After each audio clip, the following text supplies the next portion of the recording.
2018년 11월 8일 노르웨이의 이지스함이 나토 기동훈련을 하던 중 몰타 선적의 11만 톤급 대형 유조선 솔라티에스호와 부딪혔습니다. 이것 때문에 11만 톤의 원유가 해상 유출되어 노르웨이의 해양 오염이 심각한 상황에 이르렀는데요. 가 아니라 황당하게도 침몰한 것은 유조선이 아니라 이지스함이었습니다. 우현 후방 쪽 3분의 1이 찢어졌으며 8명의 부상자가 발생하긴 했지만 승조원들은 모두 탈출에 성공했죠. 그래도 결국 이지스함의 선체 95% 이상이 바닷속으로 침몰, 2019년 6월 공식적으로 폐기 처리 결정이 된 사건입니다. 이에 한동안 인터넷에서는 이지스함을 침몰시킨 유조선인 솔라티에스호의 한켠에 이지스함을 격추시켰다라는 상징으로 킬마크가 새겨져 있다는 짤이 돌아다녔었는데요. 이지스함과 충돌하고도 겨우 작은 흠집밖에 남지 않은 유조선은 대한민국의 대우조선에서 만들었다는 사실이 알려지며 전세계에 대한민국의 선조기술이 위용을 떨친 에피소드가 되었죠. 이토록 튼실한 대한민국 선박의 내구성이 현재 전세계에서 급증하고 있는 LNG 선의 수요에 영향이 전혀 없었다고는 말하기 어려울 것 같습니다. 한국 선박 기술의 명성은 비단 유조선에만 한정된 것이 아니었는데요. 군사용 선박 또한 한국의 기술이 환영받고 있는 상황입니다. 그리고 이것을 설명하기 위해 잠깐 다른 이야기를 해볼게요. 인도네시아에서는 자동차 시장의 98.5% 이상을 일본이 차지하고 있습니다. 이것은 일본 내 일본 자동차 점유율인 94%보다 높은 수치이죠. 동남아시아에 외환 위기가 왔을 때 일본에서 적극적으로 통화 스와프를 체결하면서 인도네시아를 지원하기도 했을 정도로 일본과 인도네시아의 관계는 돈독한데요. 심지어 삼성과 LG 등의 브랜드도 일본의 브랜드인 줄 아는 사람도 많습니다. 최근에는 스마트폰의 보급이 높아지면서 젊은 층에서는 그래도 한국의 브랜드임을 인지하는 사람들이 많아졌지만 여전히 수많은 어르신들은 삼성과 LG가 일본 브랜드인 줄 알죠. 이러한 인도네시아인들의 일본에 대한 인식은 인도네시아 또한 일본의 식민지 생활을 거쳐간 것을 생각하면 굉장히 신기한 일이 아닐 수가 없는데요. 인도네시아는 원래 네덜란드의 식민지로서 430년간 지냈습니다. 그러다가 일본이 3년간 지배를 하게 됐는데 지나고 보니 일본의 지배는 인도네시아가 네덜란드로부터 해방되기 위해 거쳐간 과정이다. 일본군이 우리를 해방시켜준 것이나 마찬가지다. 라는 엉뚱한 인식이 박히게 된 것이죠. 때문에 인도네시아에서도 위안부 피해자들이 있는데 현지 작가가 관련 책을 출판하려고 해도 일본이 인도네시아에 압력을 넣어서 무산이 돼버리죠. 각종 공항과 항구 등의 인프라 시설을 일본에서 지어줬고 최근에는 각종 철도 건설 프로젝트에 일본의 참여를 공식 요청하는 등 인도네시아의 일본에 대한 의존도는 심각한 수준입니다. 하지만 그런 인도네시아조차도 일본에게 절대 맡기지 않는 것이 있는데요. 바로 해양군수입니다. 앞서 설명했던 그 대단한 유조선을 건조했던 대우조선 해양이 인도네시아에게 1조 원 규모의 해군 잠수함 건조 사업을 따냈었죠. 약 10억 2천만 달러 규모의 1,400톤급 잠수함 3척의 계약을 체결했는데요. 전장 61m로 승조원 40명이 탑승 가능하고 각종 어뢰와 기뢰, 유도탄 등을 발사할 수 있는 8개의 발사관을 갖추고 있습니다. 인도네시아가 대한민국에 의뢰를 한 것은 이번이 처음이 아닌데요. 2011년에도 대우조선은 이미 인도네시아에게 1,400톤급 잠수함 3척을 판매했었고 인도네시아 정부와 장기적인 신뢰 관계를 구축해왔습니다. 자기 편이라고 믿어 의심치 않는 인도네시아에서는 막상 형 그래도 잠수함은 한국 게 낫지 라고 하는 상황. 자칭 전세계 해군력 2위라고 자랑하는 일본의 군사력은 알고 보니 전부 타국의 기술에 의존한 허울뿐인 군사력임을 간접적으로 알 수 있는 대목이었습니다.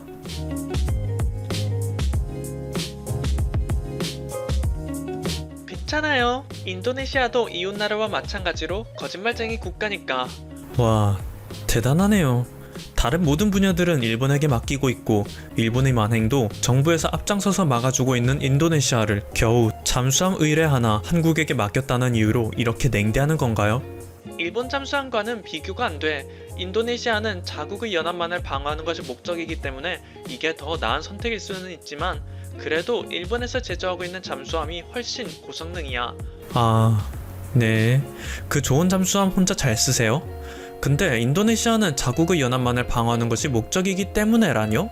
역시 일본은 타국의 영해에 침입하여 공격하는 것이 목적인가 봐요. 지금까지 퍼플튜브였습니다. 여러분의 구독과 좋아요 그리고 알림 설정은 컨텐츠 제작에 큰 힘이 됩니다. 감사합니다. 김씨 일가는 다 계획이 있는 것 같다. 김여정이 대적 사업을 선언한 지 3일 만에 보란듯 남북공동연락사무소를 폭파시켰다. 옥류관 주방장까지 나와 막말을 쏟아냈다. 남한의 비라 벼락을 퍼붓겠다는 일반인의 기고문도 노동신문에 실렸다.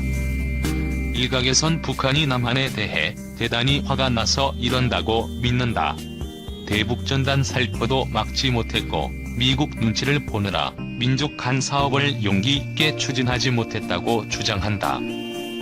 과연 그뿐일까? 이들 중 일부는 북한은 내수가 튼튼하기 때문에 제재가 효과 없다고 주장했었다. 그런데 갑자기 북한 경제가 어려우니 도와줘야 한다고 말을 바꾼다. 이렇게 파토스에 따라 로고스가 춤추는 이들의 말에 계속 한반도의 운명을 맡겨야 할까? 독재자는 단지 분풀이 할 목적으로 정책을 결정하지 않는다. 그랬다간 몇 년도 못 간다. 김정은이 핵과 대륙간 탄도미사일 실험을 연거푸하다가 제재로 궁지에 몰리자 갑자기 유화, 협상 모드로 돌변한 것을 보라. 국정 시스템이 없는 나라에서 독재자는 스스로 국면 변화에 유연하고 냉정하게 대처해야 한다. 그래야 자신의 생명도 보존하고 본좌도 지킬 수 있다. 그렇다면 북한이 노리는 이익은 무엇이며 이를 위해 어떤 전술을 쓰고 있는 걸까? 옥류관 주방장 등 보통 사람이 프로파간다에 대거 등장했다는 사실이 결정적 단서다.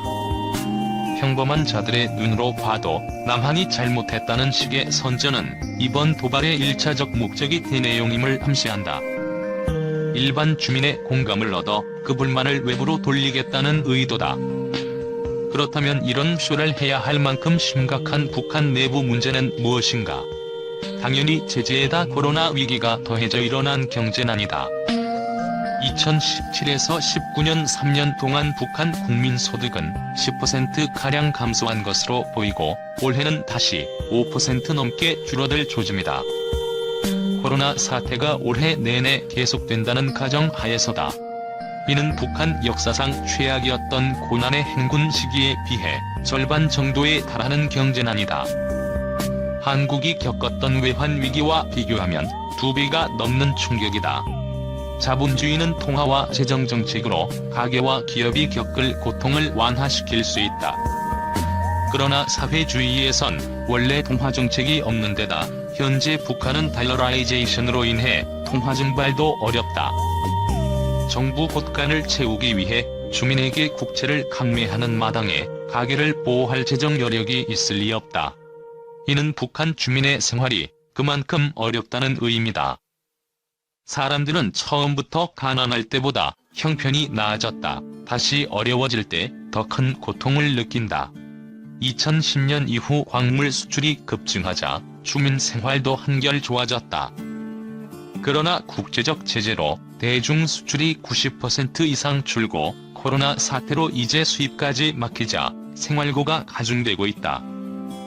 야자유 수입이 줄어들어 샴푸 제조에 넣지 못하니 머리카락이 엉켜 붙는 건 사소한 고통이다. 심각한 것은 식량이다. 올해 초 식량 밀수입마저 끊어지자 쌀값이 오르다 최근엔 오히려 하락했다. 반면 옥수수 가격은 올랐다. 이는 소득이 급감해 주민들이 쌀밥 대신 옥수수로 끼니를 대체하고 있음을 의미한다. 지금 북한 주민의 불만은 고난의 행군 때에 버금갈지 모른다. 김정은에겐 원래 다 계획이 있었다. 작년 연말까지 미국이 새로운 계산법을 가지고 나오지 않으면 레드라인을 넘는 도발을 할 것처럼 말했지만 행동에 옮길 순 없었다. 북한의 생명줄을 쥐고 있는 중국이 어떤 조치를 취할지 염려됐다. 더욱이 그가 다시 광인처럼 행동한다면 아무도 그를 신뢰하지 않아 비핵화 협상은 더 어려워질 것이다. 따라서 경제가 괜찮은 척하며 버티다가 2020년 미국 대선이 끝나면 본 게임을 치르는 것이 최선의 전술이었다.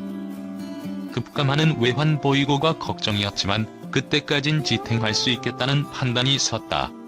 그러나 코로나가 이 계획을 다 망쳐버렸다. 김여정의 수는 미국에 주는 신호다. 문재인 정부 대북 정책의 상징인 연락사무소를 아예 폭파한 것이 그 단서다. 만약 남한에게 조금이라도 기대하는 바가 있었다면 그렇게 하진 않았을 것이다. 김정은에겐 시간이 없었다. 하노이 회담 후 미국을 움직이려고 여러 차례 무력 도발을 했지만 트럼프는 꿈쩍도 하지 않았다. 하지만 더 큰 도발은 위험하다. 이러다 경제가 무너지면 대미 협상력마저 잃어버린다. 그래서 남한 대상 도발이라는 보다 안전한 방식을 급하게 택했다. 과감한 실행력을 보여주면서 미국이 대선 직후라도 북한이 원하는 조건으로 신속히 협상에 임하지 않는다면 지금 남한과 비슷한 꼴을 당할 것이라는 노름장을 놓았다. 북한은 실제적 핵보위국 인정과 제재의 완전 해제를 위해 집요하게 움직인다. 우리는 북한의 수를 정확히 읽어야 한다. 나아가 북핵이라는 현실과 한반도 통합이라는 미래 사이에 견고한 교량을 놓아야 한다. 이 어렵고도 중요한 일을 북한 읽기에 줄곧 실패한 내재적 접근과 이에 기초한 민족 관점의 대북 정책에게 맡길 수는 없다. 이념은 가고 실력의 시대가 와야 나라가 산다. 북한 경제, 코로나19의 절망 최후의 수단은? 북한이 지난 16일 개성 남북연락사무소 폭발을 감행한 데 이어 17일 개성과 금강산에 대한 군대 배치 등 대남 군사도발 의지를 천명한 것 관련해 여러 분석이 쏟아지고 있다. 이중 코로나19에 따른 경제 위기를 벗어나기 위한 국유지책이란 설도 일부에서 제기된다. 2020년 세계 경제는 신종 코로나 사태로 고통을 받고 있다. 이런 가운데 북한의 경제 주체들은 코로나 감염자가 전혀 없으며 자력 갱생의 기치를 내걸고 제재의 극복과 사회주의 건설 사업에 매진하고 있다고 선전한다. 그러나 몇몇 데이터는 이와는 다른 말을 하고 있다. 2020년 북한 경제는 2016년 이후 본격화된 국제사회의 대북 제재로 인한 충격이 누적된 상태이다. 2016년 1월 제4차 핵실험 이후 현재까지 북한은 지속적으로 자체적인 핵과 미사일 능력을 발전시키려 해왔다. 이에 대응하여 미국을 비롯한 국제사회 역시 북한에 대한 경제 제재를 더욱 강화했다. 이는 북한 대외 무역의 거의 90% 수준을 차지하고 있는 북중 무역에도 큰 영향을 줘 북중 무역은 2017년을 기점으로 크게 감소하기 시작해 2018년 이후에는 거의 붕괴라고 부를 정도로 급락했다. 일례로 북한의 대중 수출의 경우 2016년에는 연간 최대 26억 달러 수준에 이르렀으나 지난해에는 2억 달러 내외로 과거의 1월 10일 수준으로까지 위축된 것으로 나타난다. 게다가 북한은 아예 2020년 초반부터 코로나 바이러스의 근원지인 중국과의 국경을 전면 차단하는 조치를 실시했고 이는 현재까지 유지되고 있다. 이로 인해 북한 당국은 아직도 북한의 코로나 바이러스 확진자가 발생하지 않았다고 주장하고 있다. 그런데 문제는 이러한 국경 차단이 북한 대외 무역의 90% 수준을 차지하고 있는 북중 무역에 치명타를 가할 수밖에 없다는 점이다. 중국 해관의 공식 자료에 따르면 2020년 1에서 2월 북중 무역 데이터는 2019년의 같은 기간에 비해 수출은 71%, 수입은 23%가 급락한 것으로 집계됐다. 정부 관계자는 북한과 중국의 무역 교류는 2020년 3월부터 수출이 모두 90% 가까이 떨어진 것으로 추정된다며 코로나 사태에 따른 국경 봉쇄로 사실상 북한의 민생 경제는 절망적인 수준까지 치달은 것으로 예상된다고 말했다. 조한범 통일연구원 선임연구위원도 지난 8일 김정은 국무위원장이 노동당 정치국 회의를 주재했는데 4개항 의제 가운데 두 번째가 평양 시민의 생활 보장이었을 정도로 평양조차도 힘든 지경이라고 했다.